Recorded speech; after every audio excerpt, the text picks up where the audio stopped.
சம்பு முனி வேள்வியிலே ஆதிசிவன் வேர்வையாலே அக்கினியில் ருத்திரமாய் அவதரிச்சு எழுந்தையனோ கந்தரவன் வேல் கொடுக்க ஆணவத்தில் ஆட்டமிட்டவாத விகதை முடித்த வீர மகராசன் எனோ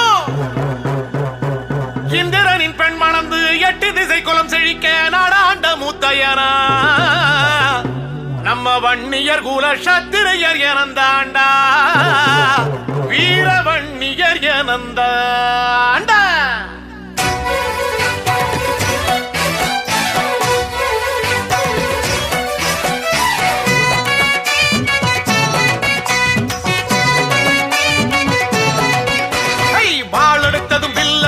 நம்ம எனந்தாண்டா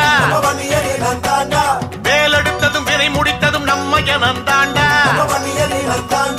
வீரமுள்ளதும் மானம் மிக்கதும் நம்ம எனந்தாண்டா ஈரமுள்ளதும் பாசமுள்ளதும் நம்ம எனந்தாண்டா.